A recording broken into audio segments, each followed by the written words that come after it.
Hi, hello. After 40 or after 35, after 30 itself, നമ്മൾ നമ്മുടെ skin care ചെയ്തില്ല എന്നുണ്ടെങ്കിൽ പെട്ടെന്ന് റിങ്കിൾസും ഫൈൻ ലൈൻസും വീഴും. അത് നമുക്ക് ശരിക്കും അറിയാവുന്ന കാര്യമാണ്. ഇതെന്റെ പിമ്പിൾ ആണ്, അതെനിക്ക് PCOD ഉള്ളത് കൊണ്ട് വരുന്നതാണ്. നമുക്ക് ആഫ്റ്റർ 40 അല്ലെങ്കിൽ ആഫ്റ്റർ 35 എങ്ങനെയാണ് സ്കിൻ കെയർ ചെയ്യേണ്ടതെന്ന് നോക്കാം. അതിന്റെ റൊട്ടീനാണ് പറയുന്നത്. ഓരോ ഓർഡറിലും ഞാൻ ഉപയോഗിക്കുന്ന പ്രോഡക്റ്റ് ഞാൻ ടാഗ് ചെയ്ത് കൊടുത്തേക്കാവേ. Cleanse your face first. അതായത് ഫേസ് നന്നായിട്ട് ക്ലീൻ ചെയ്യുക എന്നുള്ളതാണ് ഫസ്റ്റ് ചെയ്യേണ്ടത്. ഞാൻ ഈ ഫേസ് വാഷ് ആണ് കുറച്ച് നാളായിട്ട് ഉപയോഗിക്കുന്നത്. എന്റെ സ്കിന്നിന് അത് നന്നായിട്ട് സ്യൂട്ട് ചെയ്യുന്നുണ്ട്. നിങ്ങൾ ഉപയോഗിച്ച് നോക്കൂ, ഞാൻ ടാഗ് ചെയ്ത് കൊടുത്തേക്കാം. സെക്കൻഡ് സ്റ്റെപ്പ് ആയിട്ട് യൂസ് എ ടോണർ. അത് നിങ്ങൾക്ക് എന്ത് ടോണർ ആണോ നിങ്ങളുടെ സ്കിന്നിന് യൂസ് ആവുന്നത്, അല്ലെ നിങ്ങളുടെ സ്കിന്നിന് സ്യൂട്ട് ആവുന്നത് എന്നുള്ളത് നോക്കിയിട്ട്, നിങ്ങളുടെ ബഡ്ജറ്റും കൂടെ നോക്കിയിട്ട് നല്ലൊരു ടോണർ നിങ്ങൾക്ക് ഉപയോഗിക്കാം. ഞാൻ ഉപയോഗിക്കുന്ന ടോണർ ഞാൻ ടാഗ് ചെയ്ത് കൊടുത്തേക്കാം. നിങ്ങൾക്ക് ചെക്ക് ചെയ്യാം കേട്ടോ. ഞാൻ അപ്ലൈ ചെയ്യുമ്പോൾ ഈ ഒരു രീതിയിൽ ടാപ്പ് ചെയ്തിട്ടാണ് അപ്ലൈ ചെയ്ത് കൊടുക്കാറുള്ളത്. സ്കിന്നിലേക്ക് പെട്ടെന്ന് ഒബ്സർവ് ചെയ്യാനായിട്ട് ഇങ്ങനെ ചെയ്യുന്നത് സഹായിക്കുമേ.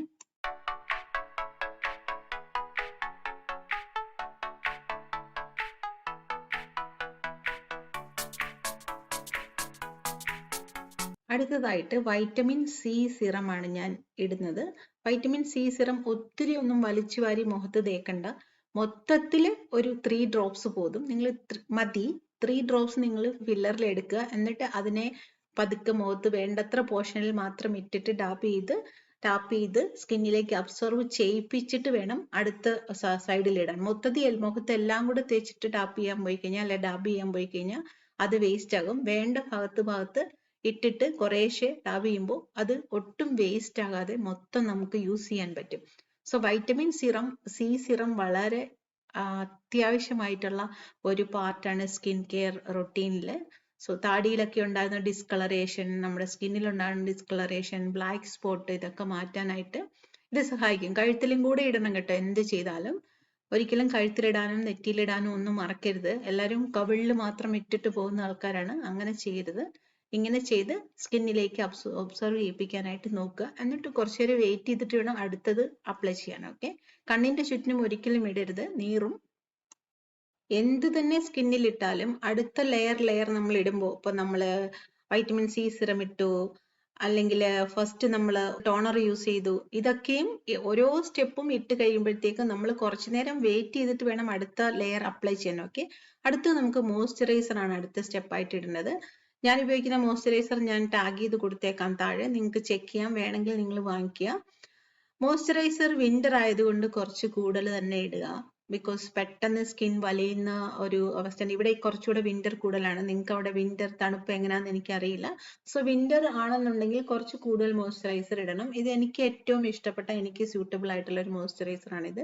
നിങ്ങൾ ഉപയോഗിച്ച് നോക്കുക. നിങ്ങളുടെ സ്കിന്നിന് ഓക്കെ ആണ്. ചെറിയത് വാങ്ങിക്കുക, തീരെ കുറഞ്ഞ ക്വാണ്ടിറ്റി ഉള്ളത് വാങ്ങിക്കുക. നമ്മുടെ സ്കിന്നിന് ഓക്കെ ആകുന്നുണ്ടെന്നുണ്ടെങ്കിൽ അത് തന്നെ മാറ്റാതെ യൂസ് ചെയ്യുക. അതാണ് ഏറ്റവും അത്യാവശ്യമായിട്ട് ചെയ്യേണ്ടത്. അതുപോലെ സ്കിൻ കെയർ നമ്മൾ ഒരു ദിവസം ചെയ്തു, 2 ദിവസം ചെയ്തു, സെറ്റ് ആവുന്നില്ല എന്ന് പറയരുത്. അറ്റ്ലീസ്റ്റ് മിനിമം ഒരു 30 ഡേയ്സ് എങ്കിലും ചെയ്തു നോക്കിയാൽ മാത്രമേ ഒരു സാധനത്തിന്റെ, ഒരു പ്രോഡക്റ്റിന്റെ റിസൾട്ട് നമ്മുടെ സ്കിന്നിലേക്ക് കിട്ടത്തുള്ളൂ കേട്ടോ. അല്ലാതെ പെട്ടെന്ന് ഒരു ദിവസം ചെയ്തു 2 ദിവസം ചെയ്തു എനിക്ക് പറ്റില്ല എന്ന് വിചാരിക്കില്ല. പിന്നെ വൈറ്റമിൻ സി സിറം ഒക്കെ ഉപയോഗിക്കുമ്പോൾ ഉറപ്പായിട്ടും പാച്ച് ടെസ്റ്റ് നടത്താൻ മറക്കരുത്. നിങ്ങൾക്ക് ഇറിറ്റേഷൻ ഉണ്ടോ, നിങ്ങളുടെ സ്കിൻ വളരെ സെൻസിറ്റീവ് ആണോ എന്നൊക്കെ നോക്കിയിട്ട് തന്നെ വേണം വൈറ്റമിൻ സി സിറം പോലുള്ള സാധനങ്ങളൊക്കെ മുഖത്തിടുമ്പോൾ യൂസ് ചെയ്യാനായിട്ട്. ആദ്യം ആഴ്ചയിൽ 1 ദിവസമോ 2 ദിവസമോ മാത്രം ഇടുക. എന്നിട്ട് എന്തെങ്കിലും ഇച്ചിങ് ഒക്കെ ഉണ്ടെന്നുണ്ടെങ്കിൽ കുറേശ്ശെ ഇട്ട് ഒരു ആഴ്ച 1 ദിവസം ഒക്കെ ഇട്ട് നമ്മുടെ സ്കിന്നിനെ അതിലേക്ക് അങ്ങ് യൂസ്ഡ് ആക്കുക എന്നുള്ളതാണ്. ഓക്കെ. ഞാൻ മോയ്സ്ചറൈസർ ഇട്ട് കഴിഞ്ഞ് ഈ ഒരു സ്റ്റോൺ ഉപയോഗിക്കും കേട്ടോ. ഇത് വളരെ ഇമ്പോർട്ടന്റ് ആണ് നമ്മുടെ സ്കിനെയും സ്കിൻ ചുളിവിനെയും ഫൈൻ ലൈൻസും ഒക്കെ ഉണ്ടാകാതിരിക്കാൻ വേണ്ടി നമ്മൾക്ക് ഏറ്റവും കൂടുതൽ ഹെൽപ്പ് ചെയ്യുന്ന ഒരു സാധനമാണ്. ഞാൻ ഇത് എപ്പോഴും ഫ്രിഡ്ജിന്റെ ഫ്രീസറിനകത്താണ് വെക്കാറുള്ളത്. കാരണം ഒരു തണുപ്പ് ഉണ്ടായിരിക്കും. ആ ഒരു കൂളിങ്ങിന് നല്ലൊരു എഫക്റ്റ് ഉണ്ടാവും. മോയ്സ്ചറൈസർ ഇട്ട് കഴിഞ്ഞിട്ട് ഇതും കൊണ്ട് ഈ സൈഡിൽ ഞാൻ 15 ടൈംസ് ഇങ്ങനെ ചെയ്യാറുണ്ട്. ഓക്കെ. നിങ്ങൾക്ക് ഇത് നോക്കി ചെയ്യാവുന്നതാണ്. ഇതെല്ലാവരും ഇതിനെക്കുറിച്ച് കേട്ടിട്ടുണ്ടായിരിക്കും. ഈ സ്റ്റോണിന്റെ പേര് ഗുവാഷ ജെയ്ഡ് എന്നാണ്. നിങ്ങൾക്ക് ആമസോണിലൊക്കെ അവൈലബിൾ ആണ്. ഞാൻ നോക്കട്ടെ, ലിങ്ക് ഞാൻ കൊടുക്കാം. ഇത് സ്റ്റോൺ മാത്രമുള്ളത്, ഇത് മാത്രം വാങ്ങിച്ചാലും മതി. ഇത് നമുക്ക് ചീക്സിലുള്ള എക്സ്ട്രാ ഫാറ്റിനെ മെൽറ്റ് ചെയ്യാനും സ്കിന്നിനെ നന്നായിട്ട് വെക്കാനുമാണ്. ഈ ഒരു വളഞ്ഞ ഭാഗമാണ് നമ്മുടെ ഈ ഒരു ജോ ലൈൻസ് കറക്റ്റ് ആയിട്ട് കിട്ടാനും നമ്മുടെ ഡബിൾ ചിന്നെ കുറച്ചല്ല നന്നായിട്ട് കൺട്രോൾ ചെയ്യാനും സഹായിക്കും. ഞാൻ ഇവിടെയൊക്കെ 15 ടൈംസ് ആണ് ഒരു സൈഡിൽ ചെയ്യാറുള്ളത്, അപ്പുറത്തെ സൈഡിൽ 15 ടൈംസ്. ഇത് കറക്റ്റ് ആയിട്ട് എല്ലാ ദിവസവും രാവിലെ അല്ലെങ്കിൽ ഈവനിങ് നിങ്ങൾ സ്കിൻ കെയർ റൊട്ടീൻ ചെയ്യുമ്പോൾ ചെയ്യാവുന്നതാണ്. അല്ലെങ്കിൽ നിങ്ങൾ കുളിക്കുന്നതിന് മുന്നേ മുഖത്ത് കുറച്ച് എണ്ണ പുരട്ടിയിട്ട് ഇത് ചെയ്താലും നല്ലതാണ്. ഞാൻ എണ്ണ പുരട്ടി ചെയ്തപ്പോഴത്തേക്കും ആക്ച്വലി എൻ്റെ നിന്ന് സ്ലിപ്പായി പോയി, ഒരെണ്ണം പൊട്ടിപ്പോയി. അതിലും നല്ല മോയ്സ്ചറൈസർ കൊണ്ട് തന്നെ ചെയ്യുന്നതാണ്. വളരെ സൂക്ഷിച്ച് നമ്മുടെ സ്കിന്നാണ് മുഖമാണ് എന്നുള്ള ഒരു സോഫ്റ്റ്നെസ്സോടെ വേണം കേട്ടോ ചെയ്യാൻ. ചെറിയ പ്രഷറൊക്കെ മതി. ഈ ഒരു ഭാഗത്ത് ചെയ്യുന്നത് നമ്മുടെ ലിപ്പിന്റെ സൈഡിൽ നിന്ന് ബാക്കിലോട്ട് ഇങ്ങനെ ചെയ്യുന്നത് സ്മൈൽ കറക്റ്റർ ആണ്. കാരണം നിറയെ പേർക്കും കുറച്ച് പ്രായമാകുമ്പോൾ ചിരിക്കുമ്പോൾ 2 ലൈൻസ് ഇങ്ങനെ സൈഡിൽ വീഴും, ഒരു ലൈൻ പോലെ കുറച്ച് പ്രായമാകുമ്പോൾ. അതിനെ കൺട്രോൾ ചെയ്യാനായിട്ടാണ് ഈ 2 സൈഡും നമ്മുടെ ലിപ്പിന്റെ കോർണറിൽ നിന്ന് ചെവിയുടെ അവിടോട്ട് ചെയ്യുന്നത്. ഇതൊക്കെ ഒരു ചെറിയ പ്രഷറിലാണ് കേട്ടോ ചെയ്യുന്നത്. ഒരുപാട് പ്രഷറിൽ ചെയ്താൽ ചിലപ്പോൾ ബ്ലൂ കളറൊക്കെ വരാൻ സാധ്യതയുണ്ട്. അതുകൊണ്ട് സൂക്ഷിച്ച് ചെയ്യുക. ഇവിടെ നമ്മൾ വീണ്ടും ഡബിൾ ചിന്നിന് വേണ്ടിയാണ് ചെയ്യുന്നത്. ഇത് വളരെ എഫക്റ്റീവ് ആയിട്ടുള്ള ഒരു ട്രീറ്റ്മെന്റ് തന്നെയാണ് കേട്ടോ. സോ ഇതൊരു ട്രീറ്റ്മെന്റ് തന്നെയാണ്.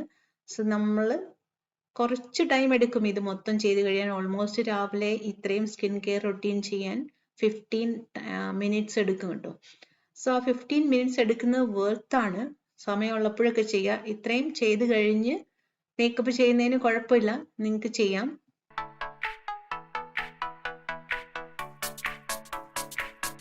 ഈ 2 സൈഡിലോട്ടും ഈ ഒരു ഇത് വെച്ച് ചെയ്യുമ്പോഴത്തേക്കും ഭയങ്കര റിലാക്സേഷൻ ആയിട്ടുണ്ടോ. എനിക്ക് മെന്റലി കുറച്ച് ടെൻഷനൊക്കെ കുറയുന്ന പോലെ എനിക്ക് തോന്നാറുണ്ട്. തലവേദനയ്ക്കും നല്ലതാണ്.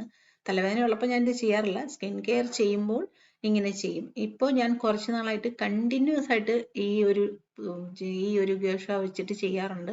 എനിക്ക് അതിന്റെ റിസൾട്ട് എൻ്റെ ഫേസിൽ നന്നായിട്ട് കാണാനുണ്ട്. ഫോട്ടോസ് ഒക്കെ എടുക്കുമ്പോൾ വീഡിയോസ് ഒക്കെ എടുക്കുമ്പോൾ നല്ല ഡെഫിനിഷൻ എനിക്ക് കിട്ടാറുണ്ട്. സോ നിങ്ങൾ ട്രൈ ചെയ്ത് നോക്കിയിട്ട് പറയൂ നിങ്ങൾക്ക് എങ്ങനെയുണ്ട്. ഇതിന് വലിയ വിലയൊന്നുമില്ല കേട്ടോ. ഞാൻ ഇതിന്റെ പ്രൈസ് ലിങ്ക് ഞാൻ ഡിസ്ക്രിപ്ഷനിൽ കൊടുക്കാം, ചെക്ക് ചെയ്ത് നോക്കാം കേട്ടോ. ഇത് കഴിഞ്ഞിട്ട് കഴുത്തേലും കൂടെ ചെയ്യാൻ മറക്കരുത്. കാരണം നമ്മൾ ഫേസിലുള്ള ഫാറ്റിനെ എല്ലാം ഇങ്ങനെ മെൽറ്റാക്കി താഴോട്ട് കൊണ്ടുപോകുമ്പോൾ കഴുത്തും കൂടെ സ്ലിം ആയിട്ടിരിക്കാനായിട്ട് ശ്രദ്ധിക്കുക. നമ്മുടെ പ്രൊപ്പോർഷനേറ്റ് ആയിട്ട് നമ്മുടെ ഫേസിന് പ്രൊപ്പോർഷനേറ്റ് ആയിട്ട് നെക്കും കൂടി ഇരിക്കാൻ വേണ്ടി കഴുത്തിലെ ചുളിവൊക്കെ ഒത്തിരി പേർക്കുണ്ടാകും. എനിക്ക് കഴുത്തിൽ 2 ലൈൻ ഉണ്ട്, ഡാർക്കർ ലൈൻ. അതെനിക്ക് ചെറിയ പ്രായത്തിൽ മുതലുള്ളതാണ്. അത് ഞാൻ ഒത്തിരിയൊക്കെ ചെയ്തിട്ടും മാറുന്നില്ല.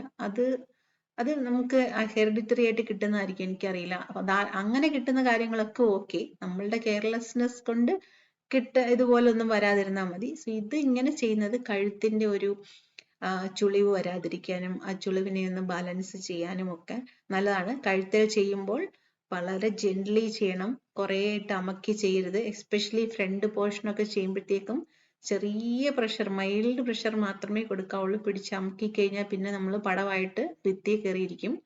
അതുകൊണ്ട് അങ്ങനെ ചെയ്യരുത്. വളരെ സൂക്ഷിച്ച് കെയർഫുള്ളി കുറച്ച് ടൈം എടുത്ത് കോൺസെൻട്രേഷനോടെ ചെയ്താൽ അടിപൊളിയായിരിക്കും. ഓക്കെ, ഇപ്പൊ 40+ ഏജ് എന്തെങ്കിലും ആയിക്കോട്ടെ, നമ്മുടെ കണ്ണിന് ചുറ്റുമുള്ള കറുപ്പ് എല്ലാവരുടെയും ഒരു പ്രശ്നമാണ്. ബിക്കോസ് നമ്മൾ ഒരുപാട് ഫോൺ ഉപയോഗിക്കുന്നു, സിസ്റ്റം ഉപയോഗിക്കുന്നു. അതിനുള്ള ഒരു വഴിയാണ് അണ്ടർ ഐ ക്രീമാണിത്.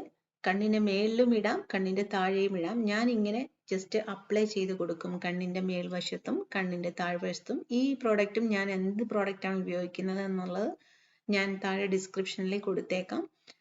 ഇതിങ്ങനെ വെച്ചിട്ടും ഞാൻ ആ സഗോഷ വെച്ചിട്ട് പതുക്കെ ഒന്ന് മസാജ് ചെയ്യണം. അങ്ങനെ ചെയ്യുന്നത് കൊണ്ട് കണ്ണിന്റെ പഫിനെസ് ഇല്ലാതാകും കേട്ടോ. എനിക്ക് കണ്ണ് കുറച്ച് പഫ്നെസ് പോലെ വരും കണ്ണിന്റെ മേളില്. സോ അതിനുവേണ്ടി ഞാൻ ചെയ്തു തുടങ്ങിയ ഒരു കാര്യമാണ്, എനിക്ക് നല്ല റിസൾട്ട് കിട്ടിയ ഒരു കാര്യമാണ്. ഇതിന് എണ്ണമൊന്നുമില്ല. 15 ടൈംസോ 10 ടൈംസോ നമുക്കൊരു സാറ്റിസ്ഫാക്ഷൻ കിട്ടുന്നവരെ നമുക്ക് ചെയ്ത് നോക്കാം. ഒരുപാട് ചെയ്യേണ്ട. കണ്ണിന്റെ റെറ്റിനയിലൊക്കെ പ്രഷർ കൊടുക്കാതെ നോക്കുക. കണ്ണിന്റെ മേളിലുള്ള ആ ഒരു ഭാഗം മാത്രമേ പ്രഷർ കൊടുക്കാവുള്ളൂ. കണ്ണിന്റെ പുറത്ത്, കണ്ണിന്റെ റെറ്റിന വരുന്നിടത്ത് കൊടുക്കരുത്. താഴെയും അതുപോലെ തന്നെ നിങ്ങൾക്ക് കൊടുക്കാം. താഴെയും നിറയെ പേർക്കും കുറച്ച് ഏജ് ആകുമ്പോഴേ കണ്ണിന്റെ താഴെ ഇങ്ങനെ ഒരു ചെറിയ ചുളിവ് പോലെയും ഒരു ടയേർഡ്നെസ് പോലെയൊക്കെ ഫീൽ ചെയ്യും. അത് ഇല്ലാതാകാനായിട്ട് ഏറ്റവും നല്ല ഒരു വഴിയാണിത്. അണ്ടർ ഐ ക്രീം വെച്ചിട്ട് ഇങ്ങനെ ചെറിയൊരു മസാജിങ് വളരെ നല്ലതാണ്. ഇതൊക്കെ പാർലറിൽ ഇങ്ങനത്തെ സർവീസ് ഒക്കെ അവൈലബിൾ ആണ്. അതിനൊക്കെ ഭയങ്കര കോസ്റ്റ്ലി ആണ്. നമുക്ക് തന്നെ ഈസി ആയിട്ട് വീട്ടിൽ ചെയ്യാവുന്ന കാര്യങ്ങളെ ഇതൊക്കെ ഉള്ളൂ. ഇപ്പോഴൊക്കെ ഞാൻ നോക്കിയിട്ട് പാർലറിലൊന്നും ആരും സിൻസിയർ ആയിട്ട് ഒന്നും തന്നെ ചെയ്യുന്നില്ല. ഇതെല്ലാം ചെയ്ത് കഴിഞ്ഞ് നിങ്ങൾക്ക് ചെക്ക് ചെയ്ത് നോക്കാം.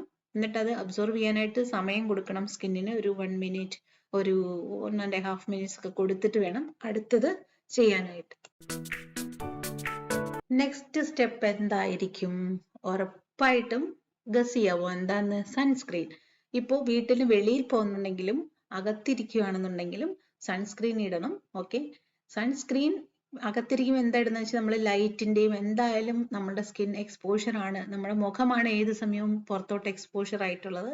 അതുകൊണ്ട് സൺസ്ക്രീൻ ഞാൻ വളരെ മൈൽഡ് ആയിട്ട് ഇടാറുള്ളൂ, ഒരുപാട് ഇടാറില്ല. ഒരുപാട് സൺസ്ക്രീൻ ഇടുന്നതും അത്ര ശരിയല്ല. സൺസ്ക്രീൻ നന്നായിട്ട് ബ്ലെൻഡ് ചെയ്ത് സ്കിന്നിനോട് ചേർത്ത് നിർത്താനായിട്ട് ശ്രമിക്കുക. ഓക്കെ,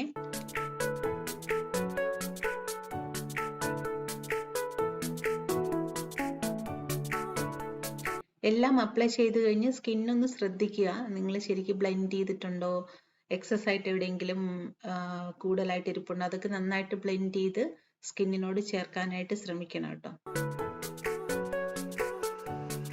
നിങ്ങളുടെ സ്കിൻ നിങ്ങൾ തന്നെ ഒന്ന് ഒബ്സർവ് ചെയ്ത് നോക്കണം. ലാസ്റ്റ് നമ്മൾ ചെയ്യേണ്ട വളരെ ഇമ്പോർട്ടൻ്റ് ആയിട്ടുള്ള ഒരു കാര്യം ലിപ് ബാം തേക്കുക എന്നുള്ളതാണ്. ഞാൻ എപ്പോഴും no fragrant no tinted lip balm ആണ് തേക്കാറുള്ളത്. ഇതിൻ്റെ പ്രോഡക്റ്റ് ഡിസ്ക്രിപ്ഷൻ ഞാൻ താഴെ കൊടുത്തേക്കാം. ലിപ് ബാം തേക്കുന്നതോടെ നമ്മുടെ skin care routine, morning routine ആണ് ഇത് കേട്ടോ, അത് ഞാൻ പറയണം. മോർണിംഗ് റൊട്ടീനാണ്. നൈറ്റ് റൊട്ടീൻ ഞാൻ ഒരു ദിവസം ഇടാം. ഇത് നിങ്ങൾ ചെയ്ത് നോക്കൂ. ചെയ്തിട്ട് ഓക്കെ ആണെന്നുണ്ടെങ്കിൽ നിങ്ങൾ കണ്ടിന്യൂ ചെയ്യൂ. ഉറപ്പായിട്ടും ഇത് നിങ്ങൾക്ക് ഒരു റിസൾട്ട് കിട്ടുന്നതാണ്. ലിപ് ബാം തേക്കേണ്ടത് വളരെ അത്യാവശ്യമാണ് കേട്ടോ. ടിൻറ്റഡ് ലിപ് ബാമയുടെ ടിൻറ്റഡ് അല്ലാതെ ഫ്രാഗ്രൻസ് ഒന്നും ഇല്ലാത്ത ലിപ് ബാം ആണ് എപ്പോഴും നല്ലത്. ഇതാണ് എൻ്റെ morning skin care routine. So എൻ്റെ സ്കിന്നിനെ ഞാൻ യങ്ങായിട്ട് നിർത്തുന്നത് ഇങ്ങനെ കുറേ ടിപ്സ് ട്രിക്സ് ഒക്കെ വെച്ചിട്ടാണ്. So enjoy your morning skin care routine.